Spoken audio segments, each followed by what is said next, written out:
को देखिए और देखिए कि बाकी दुनिया में आपका फिस्कल डेफिसिट का नंबर जरा देखिए यूएस का, और आप हिंदुस्तान के फिस्कल डेफिसिट का नंबर देखिए। अमेरिका से तुलना भी है हमारी, अमेरिका से आप तुलना कर रहे हैं, हमारी तुलना भी है। मैं काम करें तो आप दूसरे कंट्री का देख लीजिए ना कि फिस्कल डेफिसिट क्या और देश का फिस्कल डेफिसिट क्या है। तो मतलब दूसरे डूब रहे हैं, हम भी डूब रहे हैं, हम कुछ नहीं करेंगे। वित्त मंत्री भी मई में दिखी थी, 5 दिन लगातार बोली, उसके बाद बोलना ही बंद कर दिया। आप नहीं, आप सीएमआई का डेटा जो है हर दिन आप फेंकते रहते थे, जबकि मैं उस वक्त भी आपसे सहमत नहीं था और आज भी नहीं। मैं कहता सीएमआई का फरवरी का डेटा देखिए जो है प्री कोविड टाइम में 7.8% था अनएम्प्लॉयमेंट रेट, था कि नहीं। आज का जुलाई का जो है वो डेटा क्या आपको बताता है, आपको आप वो भी बता दीजिए 7.4% है कि मैं रोजगार पर आता हूं, पहले मंदी पर बताइए ना। मंदी को लेकर हर राजनीतिक इवेंट पर मध्य प्रदेश में सरकार बने, राजस्थान में सरकार गिने, जो जीडीपी हर चीज पर बयान आते हैं। यहाँ पर अर्थव्यवस्था पर सरकार की तरफ से बयानों को लेकर एक अजीब सी खामोशी क्यों है? क्या हम मानकर बस ये बोल दीजिए सारी दुनिया में है तो यहां भी हो गई?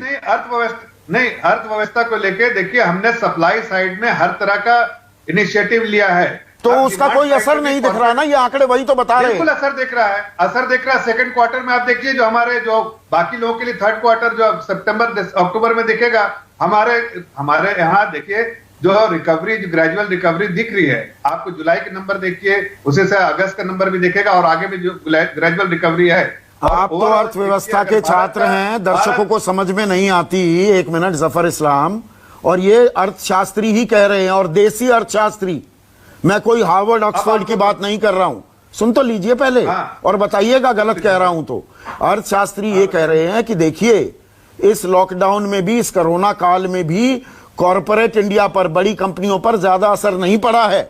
उनकी चाहे आय 55% गिरी हो, असल जो दर्द हुआ है वो नीचे आता है, इनफॉर्मल सेक्टर में, दिहाड़ी मजदूरों पर, एमएसएमई पर, जैसा कि नोटबंदी के बाद हुआ था। जब नोटबंदी लागू हुई उसका असर 1.5 साल बाद दिखा था, क्योंकि एमएसएमई सेक्टर, छोटे उद्योग बर्बाद हो गए थे। वो बर्बादी का अभी आलम आना बाकी है। ये मैं नहीं, अर्थव्यवस्था के जानकार कह रहे हैं। नहीं, सुन लीजिए, आप सवाल तो कर लिया, अब जवाब बीच में टोका टोकी मत, टीका टिप्पणी मत कीजिए। आप सुन लीजिए, बोलिए ना। आप देखिए भारत की अर्थव्यवस्था को देखिए तो आपको समझ में आता है कि भारत की अर्थव्यवस्था अच्छी होने वाली है, ग्रेजुअल इंप्रूवमेंट है। इसीलिए इक्विटी इनफ्लोज जो है यहाँ आ रहा है, पॉजिटिव इनफ्लोज है, दिख रहा है। एफडीआई भी आपको दिखिए कि हिंदुस्तान में आ रहा है और आगे आने की संभावना भी है इक्विटी में भी। और इसी के forward looking Indian economy is looking much better than other economy. आप देखिए करेंसी जो है वो स्टेबल है, जो एफएक्स और जो एफएक्स रिजर्व है वो भी बढ़ रहा है। तो हर तरह की आपको देखिए हमने ये कह सकते हैं कि हमने ये लिया कि एक क्वार्टर जो हम रिस्क लेंगे, लेकिन हम मोर्टेलिटी रेट को एकदम कम रखेंगे।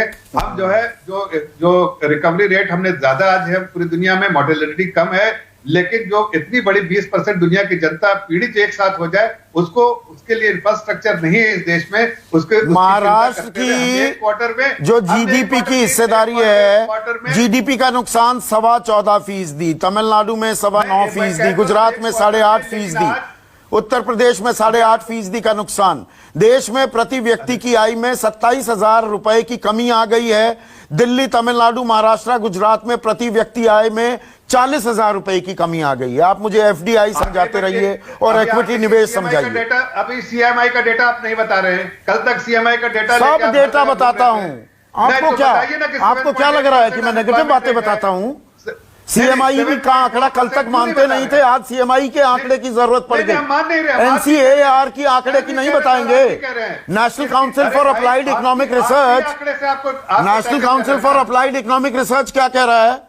बताइए तो ना मुझे। आपको बता रहा हूं ना, कल बताइए ना मुझे। डेटा पे आप जो है डिबेट कर रहे थे, डेटा पे डिबेट कर रहे हैं क्या आप मेरे साथ? डेटा पर डिबेट करेंगे, डिबेट कर रहा हूं, करेंगे, ओवरऑल इकोनॉमिक सिचुएशन पे कर रहा हूं। मतलब मैं कह रहा हूं कि कोई दिक्कत नहीं है, कोई परेशानी नहीं है। अगले दुनिया में अगर कोई जो इकोनॉमी है डबल डिजिट में अगर जाने की संभावना है, इसलिए कि जो हमने इस वक्त जो पॉलिसी रिफॉर्म्स किए हैं, जिस तरह से हमने रिफॉर्म्स किए, जो बड़े बड़े हमने आम आदमी की जेब में पैसे आए, रोजगार गए हैं कि नहीं गए हैं, नौकरियां बच रही हैं क्या? सीधा सवाल बताइए ना। इक्विटी एफडीआई बताने लगे मुझे, जो जीडीपी रिकवरी रहेगी।